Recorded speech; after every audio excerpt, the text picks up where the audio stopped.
Okey, Assalamualaikum dan sejahtera. Okey, sekarang tutorial bagaimana untuk membuat Q&A character atau soal jawab lah, FAQ lah, kalau dalam Malaysia panggil FNQ lah. Okey, so yang ini adalah sebuah orang kata custom GPT khas untuk membuat soalan-soalan yang biasa ditanya oleh, masyarakat berdasar pada anda punya artikel atau copywriting anda lah. Okey, katakan anda telah buat ada artikel atau telah mempunyai copywriting so anda dah boleh start buat di sini. Okey, saya klik sini, saya masukkan saja. Anda tak perlu tekan di bahagian atas ni. How customer select the letter, what the key point Q&A ni tak perlu. Anda terus masuk di sini saja atau ada file untuk PDF artikel cukup lengkap tanpa anda, ada klik masukkan saja pun boleh, okey. So save dengan price semualah bagi baguslah, okey.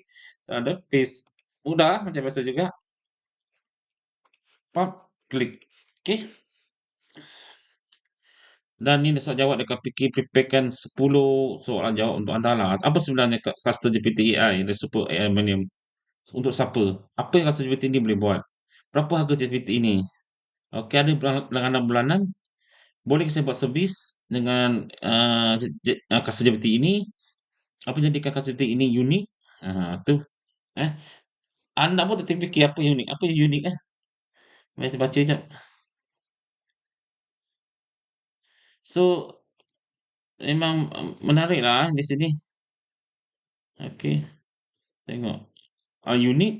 Oh, dibina khas dari pakatan profesional, tidak memerlukan sebarang aplikasi tambahan, tiada kos pekerja, kandungan marketing disusun secara sistematik, integrasi. Tengok, dia bikin ayat untuk saya pun tak terfikir. Okey, okey, itu bagus di sinilah. So, anda boleh buat Q&A di sinilah, okey. Senang sahaja, okey. Dah, itu je kita punya tutorial hari ini. Saya rasa mudah sajalah, cuma saya nak menerangkan berlanjut jika ada soalan, okey. Okey, Assalamualaikum.